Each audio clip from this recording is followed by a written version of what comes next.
ఈ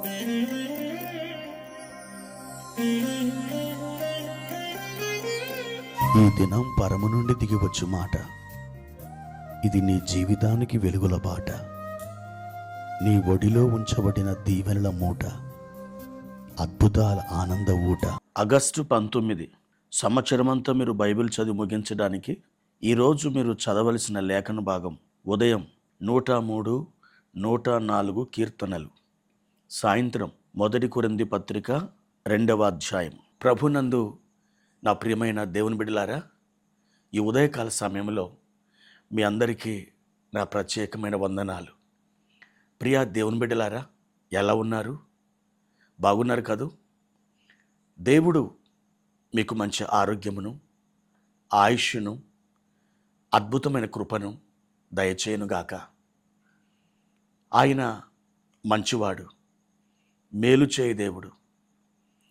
మీకు ఇమ్మానుయేలుగా ఆయన మీతో కూడా ఉండి నడుస్తున్న దేవుడు. మీతో ఉండడానికి, మీతో నడవడానికి ఆయన ఇమ్మానుయేలుగా ఈ భూమి మీదకు దిగొచ్చాడు. ఇప్పుడు పరిశుద్ధాత్ముడు ఇమ్మానుయేలుగా నీతో ఉన్నాడు.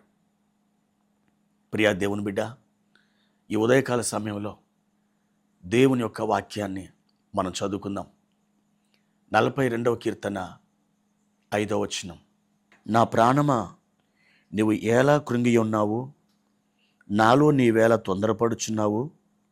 దేవుని యందు నిరీక్షణ ఉంచుము, ఆయనే నా రక్షణకర్త అనియు నా దేవుడనియు చెప్పుకొనుచు ఇంకను నేను ఆయనను స్తుతించెదను.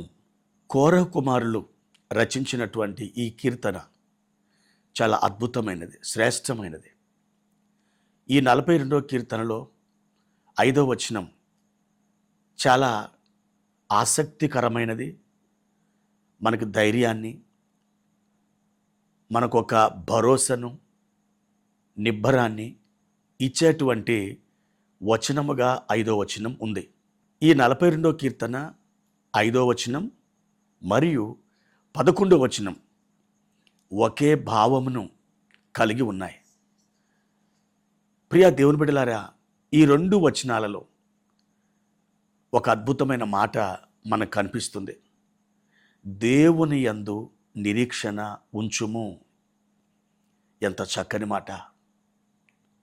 ఓడిపోయినవాడు, అలసిపోయినవాడు, తనను తానే, తన జీవితాన్ని నిందించుకుంటున్నటువంటి వాడు ఈ మాట విన్నప్పుడు చనిపోయిన ప్రాణం తిరిగి వచ్చినంతగా అనిపిస్తుంది.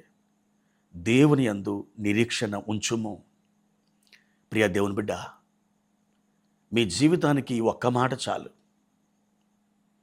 దేని కొరకైతే నువ్వు ఎదురు చూస్తున్నావో, ఏది జరగాలని నీవు కోరిక కలిగి ఉన్నావో, నీ హృదయం దేని మీద వాంఛించుచున్నదో, ఇంకా నీ కార్యం జరగకుండా ఆలస్యం అవుతూ ఉందో, అటువంటి సమయంలో పరిశుద్ధాత్మ దేవుడు నీ చెవుల యొద్దకు తీసుకొచ్చిన మాట, దేవుని యందు నిరీక్షణ ఉంచుము. మనుషుల యందు నిరీక్షణ ఉంచినవాడు ఓడిపోవచ్చు, అవమాన పాలు కావచ్చు, మోసపోవచ్చు. కానీ దేవుని యందు నిరీక్షణ ఉంచినవాడు ఎన్నడూ మోసపోడు. నీవు దేవుని యందు నిరీక్షణ ఉంచుచున్నావా? ప్రియ దేవుని బిడ్డ, దేవుని యందు నిరీక్షణ ఉంచితే నీ జీవితం చాలా దీవెనకరంగా మారుతుంది. ఒకసారి రోడ్లు వెడల్పు చేసే R&B డిపార్ట్మెంట్ వారు రోడ్డు పక్కన ఉన్నటువంటి చెట్లను నరికేస్తున్నారు. వరుసగా కొన్ని చెట్లు నరుకుతుండగా ఒక చెట్టు మీద పక్షుల యొక్క గూళ్ళు ఉన్నాయి. వాళ్ళకి ఏమనిపించిందో ఏమో, అవతల వైపు ఉన్నటువంటి చెట్లు నరికిన తర్వాత ఈ చెట్టు దగ్గరికి వచ్చి ఈ చెట్టుని నరికేద్దాం అనుకున్నారు. అన్ని చెట్లు నరికేశారు. 1 వారం పట్టింది. తర్వాత వీరు వదిలేసిన ఆ చెట్టుని నరికారు. ఆ చెట్టు కింద పడింది. దాని కొమ్మల మధ్య నుండి ఒక గూడు రాలిపడింది. ఆ గూటిలో పక్షి పిల్లలు చేసి ఆ పిల్లల్ని తీసుకొని వెళ్ళిపోయింది. అది ఖాళీ గూడు. ఆ గూటిని చాలా అందముగా అల్లింది. గుడ్డ పేలికలు, ముండ్లు, ఈకెలు, కొన్ని పేపర్లు అలా ఉన్నాయి. అయితే ఒక పేపర్ కింద పడడం చూసి అక్కడ ఉన్నటువంటి ఒక వ్యక్తి దాన్ని తీసుకొని చదివాడు. అది సండే స్కూల్ పిల్లలు చదువుకునేటువంటి ఒక పుస్తకం. అందులో దేవుని యొక్క వాక్యం రాయబడి ఉంది. ఆ పేపర్ అంతా కూడా ఎన్నో విషయాలతో రాయబడింది. కానీ దాని టైటిల్ ఏముందంటే దేవుని యందు నిరీక్షణ ఉంచుడి అని ఉంది. ప్రియ దేవుని బిడ్డలారా, ఈ చెట్లు నరికేవారు తర్వాత నరుగుదాంలే అని ఎందుకు అనుకున్నారో తెలియదు. ఈ పక్షి ఆ పేపర్ని తీసుకుని వచ్చి పిల్లలు చేసి వెళ్ళిపోయిన తర్వాత వాళ్ళు ఆ చెట్టు నరికారు. చూస్తే ఆ సందర్భానికి అతికినట్టుగా ఉంది.